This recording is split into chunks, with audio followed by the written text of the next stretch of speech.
let's see. So see, in this demo session, okay.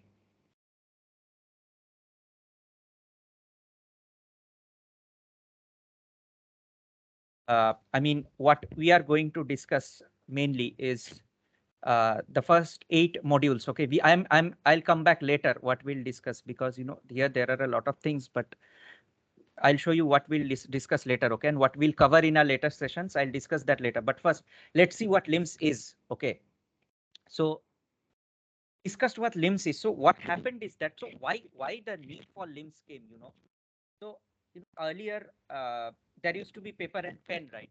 Calculations.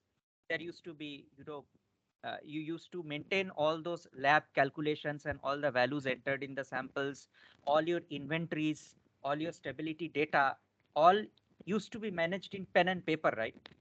There were computers, because computers a lot later, right? So managing those, racks and racks of paper, in a systematic order was very difficult, right? So there was a need for digitization. Okay. So, everything was done manually. Then somewhere, later calculators came, sophisticated, programs came, but, most of them were, uh, they were costly systems, or those systems were in mini computers or supercomputers. They were mostly used in the labs, right? But slowly, the generation of microcomputers came, right? So when microcomputers came, computers, laptops, PCs became accessible to everyone, right? So, companies, so slowly, all the LIMS companies, they came. I mean, so whatever examples we have of LIMS companies, we'll discuss later. So those companies came with an innovative data. Okay, so we need to make an end-to-end solution on lab systems. We need an end-to-end solution. Okay, so then, came LIMS, and slowly with time, LIMS got modified, it got improved. A lot of developers worked on it. So and then, the modern day LIMS came into picture. Okay, where sample barcoding is there, and location ID, location tagging, and GPS is used. Your voice is bit low. Is it okay now? Is it Not yet. loud now? Yeah, Okay, it's okay. Something Okay, I'm disturbance sorry. is there from back side. I believe should not be any, but is the disturbance very large? Maybe no, it's not because at of No, the all. fan. Now it's No, no, Okay, not now. okay, okay. So you see, uh, there are a lot of LIMS creators, right? One is Labware. So, but each LIMS is based on its own programming language, right? So, Labware is built on which programming language? Those who are working on Labware, can you just tell or guess?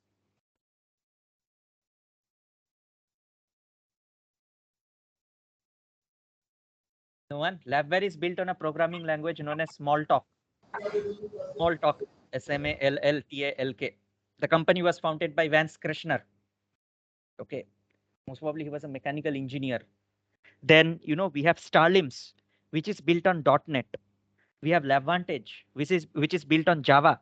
Then we have Sample Manager, which is built on C#. So see, each of these are built in different programming language, but more or less their work of functionality is same, right? We work with samples. Maybe the UI is a bit different. Maybe table structures are different. Maybe, they use some other reporting tool. In Labware, we use Crystal reports. Okay. In Lavantage, we use Jasper reports. So maybe the reporting, but all of these are LIMS, right? But again, I think IBM has made one LIMS known as Watson LIMS. So there is again Caliber LIMS as well. Uh, did anyone hear of the name Caliber LIMS? Yes, yes. sir. Yes. Yeah, I believe that's made by Caliber Technologies only, the company name. I'm not sure, but it's based at Hyderabad itself. Caliber LIMS, the head office, I think. Their main development Yes. center is there. Yeah, I'm not sure, but yeah, I mean, you can tell me if I'm wrong, you can tell me. I'm correct, right? Yeah. Yeah. So there are a different type of LIMS, and you see, India is also coming up in in this LIMS market. So we have Labware and Lavantage offices also here in India as well. So we have sample manager offices also. So uh, this industry, the LIMS, and one more thing, this is not only used in the pharma industry. These are used in other industries as well. So, they are used in pharma and biotech manufacturing, clinical health, veterinary, chemical and petrochemical, food and beverage, in commercial labs. So you see, the scope of LIMS is very big, and you have a lot of career growth here, right? So let's see what is explained here. So what is LIMS? It allows us to effectively manage samples and associated data to improve lab efficiency. See, it's not only samples, right? Who logged the sample? When was the sample logged? Which date was the sample logged? You got it, right? What are the tests within those samples? What are the components within those? So everything which is related to that sample belongs to which lot? So it is used to automate workflows. Yes, workflows are there in LIMS. Then it is used to integrate instruments. So, and it is used to manage samples and associated information. So, a lot of instruments are used in the labs. You will know, right? We use titrators. Okay. Uh, and what else? We use pipettes. So these are all manual, but there are many instruments which are automatic. Automatically those are integrated. For example, you see your barcode reader is also an instrument, right? I mean, it is connected to LIMS via your RS-232 port, right? So whenever you use that barcode scanner and you bring to your sample, they have that barcode or something, right? And they read, and that sample number comes to LIMS, right? So that is also an integration, right? So you integrate LIMS with Empower, right? With your chromatographic softwares. Am I right or wrong? Yeah, correct. So yeah, see, accurate reproducible results faster and more reliably. So the coding is done in such a way that it produces accurate results. So LIMS is built in such a way that means you can decide till which decimal point you want to show the output, till how much you want to round off. This is everything we can do, right? We can create format calculation, we can create subroutines. So anything and everything to automate our lab task, right? We can do, right? So makes data from sequencing runs easier to store, track, and assess over time and across experiments. Yes. And evaluate and improve operational efficiency. So, improving efficiency, tracking your chain of custody,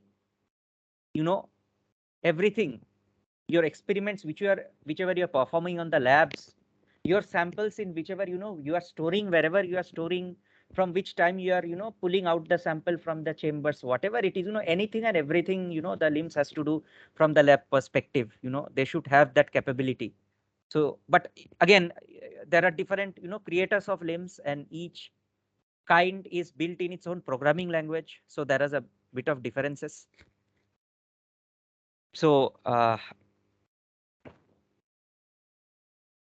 LIMS, what does LIMS include? Collection sites, preservatives, your analysis method, employee details, right? Employee detail means what? Whoever has access to LIMS, their passwords, their IDs, you can store those passwords in LIMS, or you can store in a lab server and connect that LDAP server to your LIMS. That those are different topics. Anyways, slowly going ahead, we'll learn those also in a later classes. So what LIMS does include, sample tracking, yes, query searching. You can use queries, you can write queries to see, for example, we'll cover this as well. If you want to see all the samples which were logged by a particular user between this date to that date, this date to that date, so that is query searching, right? You write a query. Instrument integration, reporting functionality, yes, you want to see the reports of all of the samples which are in incomplete status, right, or in progress status, right, or samples which have been rejected by a particular analyst, right, or whatever it is, right, or you want to print out the COA, certificate of analysis, right, all of that. Audit trail is there, barcoding is there. So how LIMS works, first, you know uh, basically what we do is that we generally create samples, right? First of all, we create the master data, right? From those master data, we create samples, right? So once samples are created, we allocate the work, right? We allocate the samples to, specific people, right? Specific analysts. Maybe some analyst will enter the results, his or her supervisor will approve it. It will go through the approval chain. Maybe they'll reject it. After it's done, they'll do the printing and reporting. Okay. Then once they have worked on the sample, they'll close the sample or dispose the sample, or they'll close the lot, right? So this is how basically a workflow for a sample works. So, so what we can see here, okay, training records checking, instrument calibration and maintenance. So we can do instrument calibration and maintenance as well, because there are separate instrument modules in LIMS, okay, where we can put all the instrument details. We can even integrate some of instruments, and we can automate also. We can use parsing scripts also in LIMS, okay, because there is one lab station. Those who have worked in lab by LIMS, you have heard, right, this term lab station, which is used to create parsing scripts and integrate instruments with LIMS. Anyways, we can do instrument inventory tracking. Okay, we can work with standards and reagents. Okay, that's what we said, right? I said we can approve or reject samples. We can cancel samples as well. We can do external integration of LIMS, right? External integration means what? With other tools, for example, chromatographic tools, for example, Empower, right? So as said, that there are different, LIMS vendors, right? Like Thermo Fisher, Labware, LabVantage, Caliber Technologies, LIMS. But if you look into the market capturer, who is there at the top of the game, if I'm not wrong, I believe it's Labware. Highest market capture is there for Labware. Then comes your sample manager and LIMS, I believe, and then it's LabVantage. Now Caliber LIMS is slowly coming up in the market. So I believe its roots are from India. So let's hope that this comes up. This shines in the LIMS industry, even outside as well. So even in India also, we have a lot of scope in LIMS, right? Like all the pharma companies, they are using LIMS in India and outside India as well, right? The oil and gas companies, you take any example, Shell, yeah, they are using LIMS, right? Pharma companies, take example of all the big pharma companies. All the IT companies, those are supporting. They are also, they also have requirements for LIMS. Okay. So, choosing a system. So what kind of LIMS you want to choose, right? It depends on how you want to manage, right?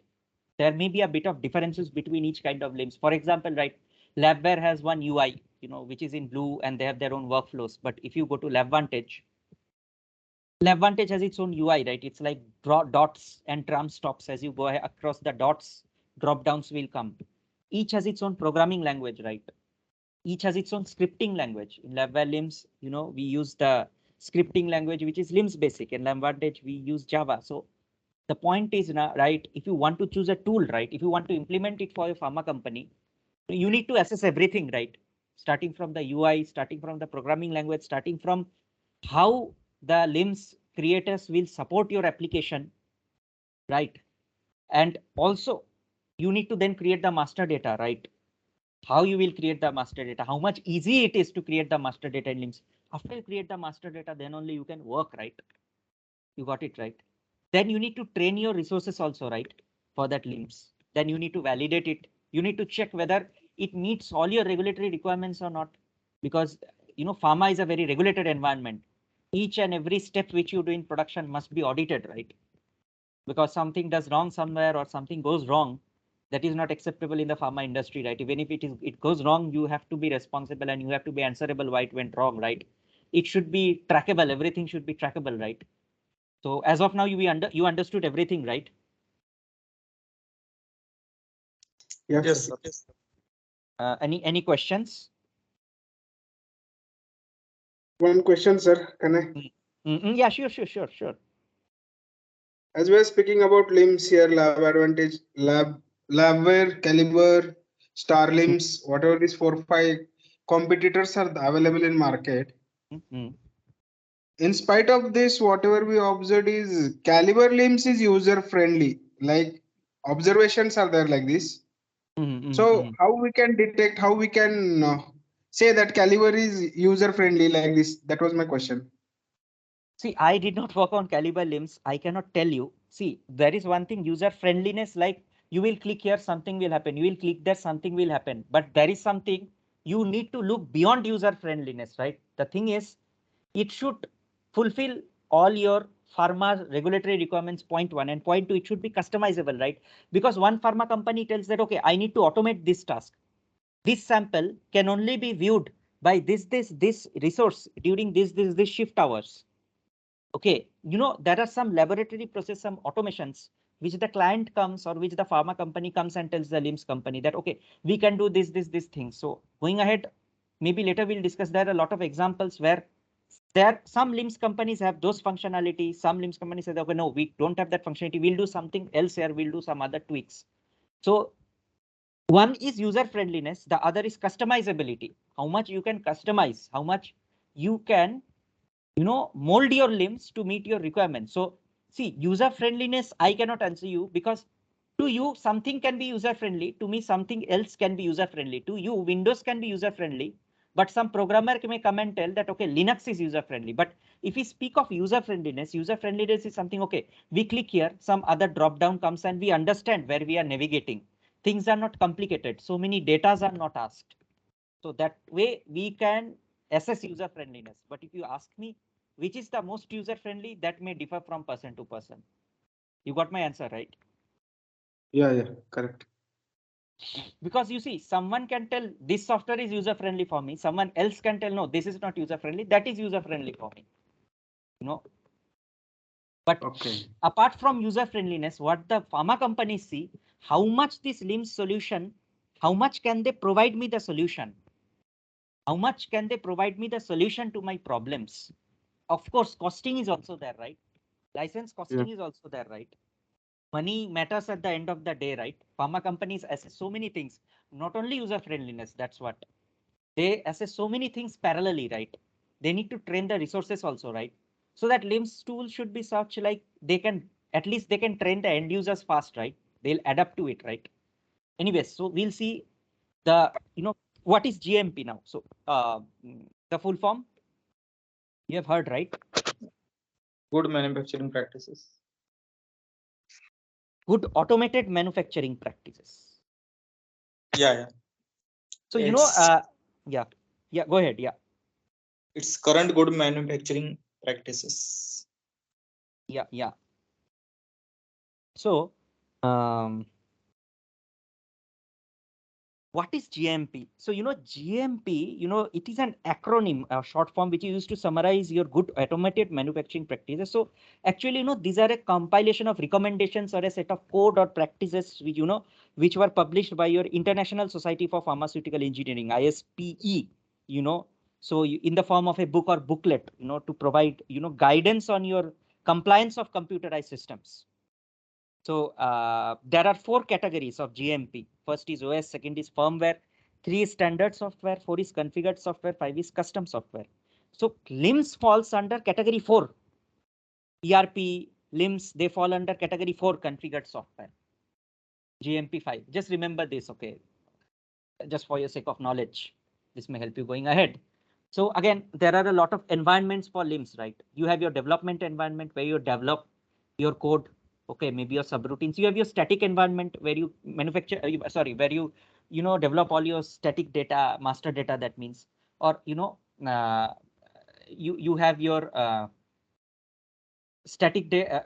So there are some, pharma companies who don't have 2 separate environments. They do this development and static environment in one environment, which they call development environment. Then they have quality environment, which they do the testing, right? Then they have the production environment where they move everything into production. Then, after the validation environment, they may have one extra environment, which is known as the training environment, where they do the training of the resources, right? So see, here 4 are written, but don't be very rigid, right? I mean, there can be more than 1 environments, 2 environments. Someone can tell, okay, no, I do the development and training in development and testing in 1 environment, production in 2. It all depends on your costing and how many environments you want to have, how many level of filter you want to have, right? But in general, there are 3 environments. One is development, one is testing or validation, one is production. Okay. Is it clear? Is it clear till now? Yeah. Yes. Yeah, I want to hear Yes. yes from others as well. Yeah, everyone, yes. If anyone is no, just tell me no. Okay, I'll be happy to tell again. Okay. Because see, I'm starting from the very basics, right? The demo session. So going ahead, we'll go into much advanced concepts. Anyways, so what are the modules, right? Lot management. You can create raw lots. for raw materials, packaging materials, finished products. Okay. Then you have inventory management, right? For your chemicals, reagents, you have your inventories. Okay. Then you have your instrument management. As I said, right? You can work on instruments as well.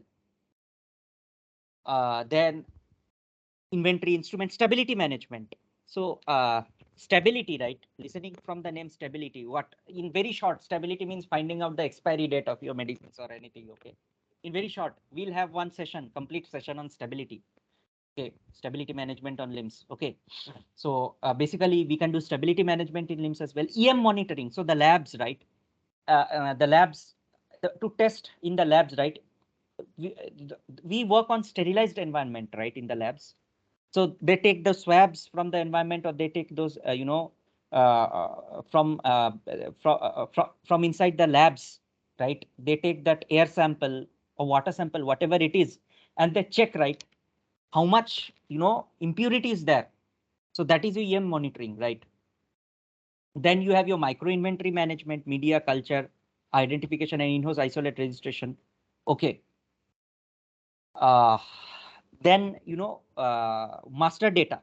So in order to work with samples, you need master data, right? You need a test, right?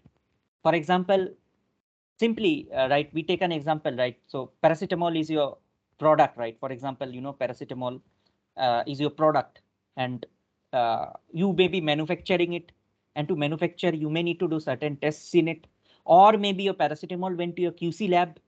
You need to do certain identity test, you need to do certain system suitability tests. Am I going right? Anyone? Someone is there from the QC lab as well, right? Vishal or Yes. someone? Am I right? Yeah, Yes. correct. If somewhere I'm wrong, tell me, okay? Because I am a consultant developer, okay? So I know about QC, but anyways, those who are masters in this field, always you can interrupt me and tell, because this is a two-way learning, okay? This is a very vast topic, and this is a two-way learning. You can interrupt me and you can share your knowledge as well. I'll be happy to learn from you as well. Okay. Anyways, we have instruments, inventories. Okay. Okay. Then we are coming to LIMS roles. You see, basically you are logging, someone will be logging as an admin, someone will be logging in as a supervisor, someone will be logging as an analyst, someone will be logging as a, some validating something, someone will be logging as a reviewer, someone will be logging in as an inventory manager, so there are a lot of roles as other roles as well. Someone will be logging as a stability manager, someone will be logging as a stability analyst. So we understand that, okay, this role can do this, that role can do that, that role can do that, and this role can do this. But why don't we create one single role? Why are there so many roles? Can anyone answer me? This is one important question. Why roles? Why such segregation? To have different privileges. You have different? It's privileges. Yeah, different privileges. Why do we need different privileges? Because we are working in a controlled environment, right? LIMS is a controlled environment. Like, you don't need access to those on which you don't need to work, right? Why should we give you? If you do something wrong or if something, you need to work on only what is your task. If you're an analyst, go only to the samples, assign values, work with the values, or maybe change the values if needed, modify them with proper justification. But you should not be able to approve them, right? Your boss will, or supervisor, whoever it is that senior to your chain, they will come and approve or reject, right?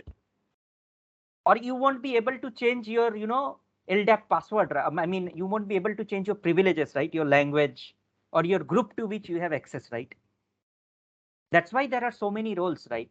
Each role has its own task to do, and each role is limited to those only those tasks, so that there is no mix up, so that it's easy to track for the pharma company as well who is doing what, and it's for the sake of the entire industry that things go as expected, because we don't need access to everything, right? We need access to only what we need to work, simply. So going ahead, once you have hands-on experience, you will understand.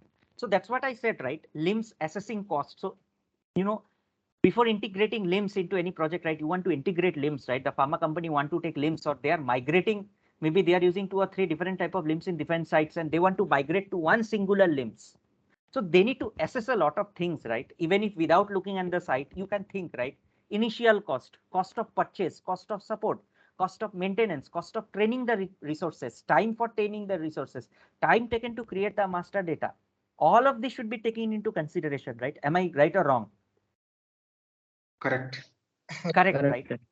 Again, see, these are very complicated calculations, right? The senior management, they sit not only 1%, maybe 10, 15, 20%, 30%, who have 25, 30 years of experience, they sit and they themselves assess, right? What is costing? What would be the cost if we take 1,000 licenses? What would be the cost if we take 10,000 licenses from that LIMS vendor, from that LIMS creator? Everything is there. Maybe there are a lot of points, lot of assessments which we are not taking into consideration, but okay, let us see what's written here. Initial cost, cost of purchasing of system, plus internal training time. See, implementation and validation. Now, what are the annual costs? M plus L plus Tn minus TO or T0, whatever you call it. Maintenance cost per year. See, you need to maintain, right? L1, L2, L3 support maintenance is there, right? If any user is leaving the company, you need to revoke access from LIMS, right? You need to renew license, right? So, see, license for the LIMS. See, percentage of initial cost per year. Cost of time spent using new LIMS, T0. Cost of time spent using old paper-based system. So Tn minus T0. So this is how you assess your costing, right, in LIMS. Obviously, these are very simple formula, but this just to give you an insight that, what needs to be mainly taken into consideration while, implementing a LIMS, because these are very big decision, right? They may implement LIMS in 10 sites, 20 sites, 50 sites. There may be a lot of master data, so many report creation, so many master data creation, migrating the data from one environment to another, it's a very costly thing, right? So they need to think about how to, make it as much cost effective and time effective. So that's what, right? But however, see what is written. Oh, this 74% came in the middle. Anyways, so the real benefit of LIMS is a long-term value added quality to the laboratory processes and product. Yeah, but the real benefit of LIMS is what? It adds long-term value to your processes, right? Once you automate it, it's automated, right? Then you go ahead with minor modifications, right? Once automated, it is saving your time and cost in the long run, right? Because, for example, just take an example that N1 V1 equal to N2 V2, right? So what is V1 then? N2 V2 divided by N1. For example, I'm just telling you, these are just an example. So that formula is written at the back end in LIMS, right? You're just giving the values. You don't need to write the formula again and take a calculator. No, just add the values, automatically you will get the output. The 60% of IT projects are cancelled prior to implementation due to functional time and budget constraints. So that's why many are cancelled even after implement. I mean, once they have started the rolling out or implementation, I mean, once they start the project, they see that they are not able to meet the deadlines, or there are bottlenecks, or that kind of LIMS may be showing some problems. This is not going as expected. So again, maybe that also can, cause stoppage, right? So risks identified, no formal process in place to select and implement LIMS customization. Underestimated, unrealistic schedule and budget estimates, risk management plan not well established. Yes, unrealistic schedule. There are many schedules, right? They tell that, okay, we can complete it within 3 months, but no, some master data, big creation of static data, master data for large molecules, which are more complicated, that takes much time. Budgeting is there. They may think that, okay, it will take 3 months in this much budget. It may get, within 3 months, it may not get over. There are some complex calculation, and again, it's extended for 3 months. I'm just taking simple examples, okay? So guidelines for a successful LIMS implementation. You prepare business cases. You collect and organize user requirements. What requirements are there from the users? Okay. Then you see what is your priority.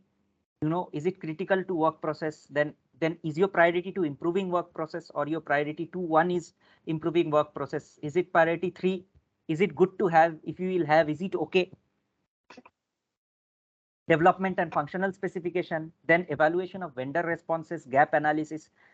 LIMS, a lot of LIMS tool have a lot of gaps. Okay, so whenever you stay in any development LIMS projects, you'll understand that each LIMS has its own, shortcomings, and then the developers and automation people sit and they discuss that, okay, how can we mitigate this gap?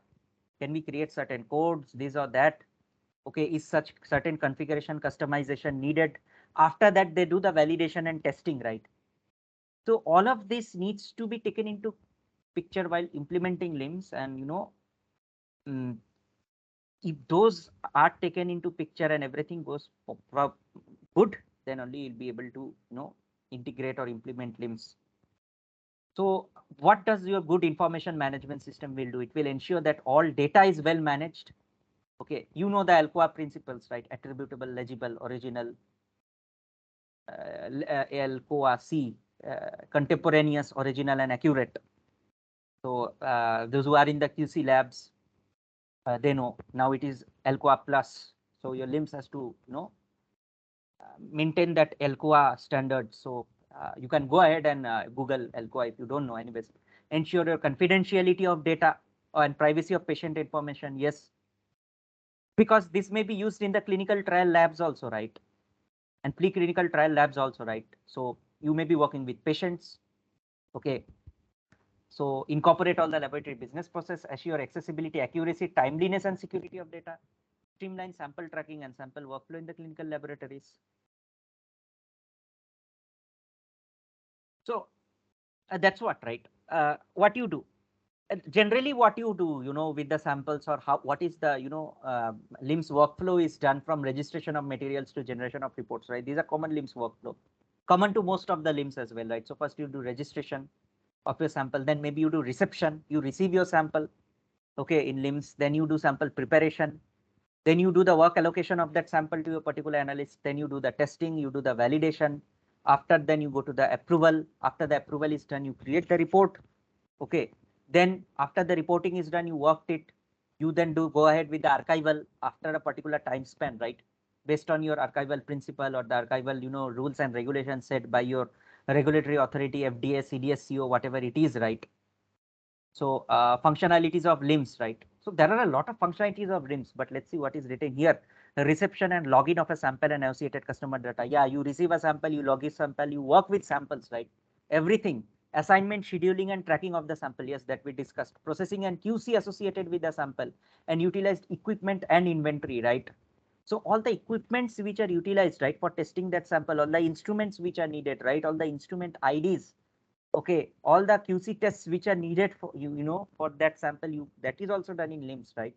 So you see, LIMS is not only used in your development and R&D lab and manufacturing lab, right? QC labs also use LIMS, right? So the person who is working at QC, I can see sometimes that they'll tell, right, QC, LIMS is a very important part of QC lab. Without LIMS, you cannot, QC labs cannot think, right?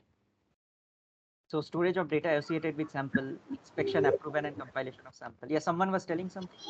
Yes, sir. Actually, yeah, it's Kishore, sir. Actually, I have one question, Yeah, sure. sir. Nowadays, in QC, they are using ELIMS. So it is this course will cover some part of that ELIMS also something. So we'll cover level LIMS as a whole. Okay, Okay. ELIMS, I did not get you what ELIMS is or what part of LIMS. ELIMS means, sir, like Is it balance and ELN? all. Are you talking about electronic laboratory notebook? No, No, something no, no, else. no, sir. ELIMS means, No, sir, no, no. HPLC and all those QC instrument is connected to LIMS only. So directly data is going, is no pain they are using in QC. Like balance, wet print will go directly to HPLC is connected to LIMS. All that. Yeah, but HPLCs and GCs, I don't know. What I know of HPLCs in level LIMS, HPLCs and GCs are connected to Empower. Okay, Empower or your chromatographic instrument takes your chromatographic data, and Empower is connected to your LIMS. From Empower, your data goes to LIMS. Yeah, yeah. Their That one. interfaces are made. That is Millennium 32 interface. Okay. Okay, okay. So that is how that works. Anyway, so what are your functionalities of LIMS? That's what, right? Audit management, barcode, chain of custody, compliance, customer relationship, document management, calibration. You work with workflows, you create reports. Okay. You create methods. Okay. You enter the data, you do inventory management. That's what, right? LIMS can do a lot of things, right? But at the basis, the backbone of it is sample, right? Without samples, you cannot work with LIMS, right? So advantages, yeah. very fast report and access queries, reduction in paperwork. You don't, so improved data quality, improved, operational efficiency, because you don't need calculators every time all the formulas are written, simple to use Excel like formulas. You can feed formulas, you can automate the task. So this improves your productivity. That is the simple thing advantage of LIMS, right? You are digitizing the things instead of thinking everything manually. You are digitizing things. So that is what is providing you, that is what it is becoming cost effective in the long run, right? Not only digitization, right? With digitization, your data is also becoming secured, right? Who is accessing? You are able to see, right? You are able to see the audit trail. You are restricting the access, right? So these are all the advantages of LIMS, right? Disadvantages, yeah. Training, time to adapt, cost. There are physical restrictions as well. You need backup servers. If something is wrong, if backup properly is not there, then, data servers can get damaged, workstations can get damaged. So there are risks of digital data as well. But if you look at the advantages, far outweigh the disadvantages than manual entry, right? Because, if paper has a lifetime, right? Paper is a physical thing, right? Although, servers are also physical, right? It's like you store in some hard disks, right? It's not like you store in thin air, like, but still, right? Papers, like servers, you can transfer data from one server to another, right? Paper, like you need to, print or copy data from one paper to another, right? So maintaining papers is very difficult, right? They have a specific lifespan as well, right? And, maintaining racks and racks of paper, big racks and shelves of paper, that is a very big challenge, and if you try to change anything in LIMS, right, intentionally, maybe you have some wrong intentions, immediately we will get caught. There is no way you can do such things, so these are the advantages, right? So we need to think about it. So, okay, a computerized system for laboratory data is often called a laboratory information management system and is referred to by as LIMS or LIS. The use of computerized system is becoming more common in laboratories around the world. Not common, it has become mandatory in almost all the laboratories in the world that no, you need to digitize, right? An appropriately designed and installed LIMS brings accuracy and accessibility to the flow of samples and data in the clinical laboratory. So, okay, so with this, I end the session of, LIMS. I mean, this is the demo session. So, going ahead, What are the topics you will cover, sir? yeah, I'm telling you, going ahead. So we'll cover on stability management, we'll cover on instrument management, we'll cover on, Your screen query is not writing. visible, sir. No, I'm not sharing my screen. I'm just telling you the topics. We'll cover on query management, we'll cover on inventory management. Okay. We'll see master data creation. Okay. We'll see a bit of master data creation. So this will be, we'll see what customization is, what configuration is, what is the difference between customization and, configuration, how to, migrate data in LIMS from one environment to another, from dev to test, from test to production, how to write simple queries in LabVal LIMS. We'll see the table structure in LabVal LIMS. I'll teach you SQL basics. So this will be a very exhaustive course. Okay. If you want to learn depth knowledge and LIMS basic in the sense that is also available here, sir.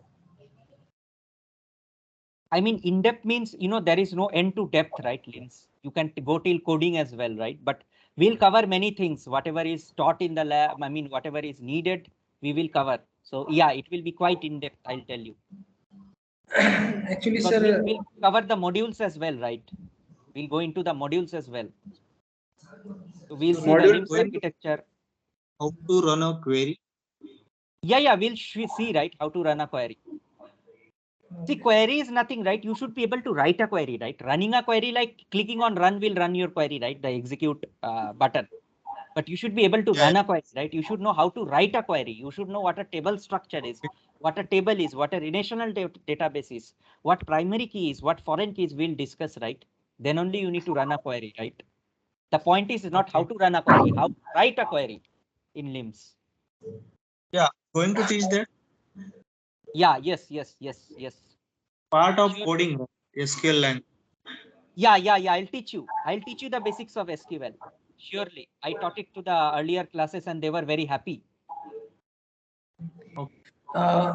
Sir, I have actually this course is very useful and knowledgeable, but I have one doubt. Actually, in IT there is two parts. One is developer and one is functional team. So, if I want to enter in IT, so they will take me, of course, in functional team. So, this course will is helpful for even whatever in functional team to work. What is in that it will helpful for that It will one. be helpful for everything. You will learn a bit of coding as well, right? If you learn this properly, they can take you in the technical team as well, right? Okay. So why only be in the functional? You say learn both. You say I want to learn both technical and functional, right? Techno-functional. Okay. That will give you higher salary hikes. That will take you higher in your career chain, right? This one you'll agree, right? Yes, Don't be sir. only technical, don't be only functional, right? Be both. Yes, Be sir. techno-functional. How much period it will take, sir? This is how many days? It is approximately 16 hours course, right? Each day I'll try to cover, 4 hours, 4 16. But yeah. 4 hours each day. 4 hours. Yeah, ma'am. It will be take 1 month and only weekend classes. Like every Sunday, 4-hour classes. Oh, okay. So that it will be Is easier there for you, right? any recording is providing, sir, or else just listening? Yeah. only? Sure. Recording will be there for every class, and you'll get Okay, the slides. demo also is there. Yeah. You will get recording for all the classes. Whatever I teach you, this will be entirely recorded. What is the Okay. timing? Timing will be from morning 8 till afternoon 12 o'clock. I think, madam, you can stop the recording. I have taught. Now is the Q&A session. So Yeah, sure, sir. Yeah. One question. Yeah.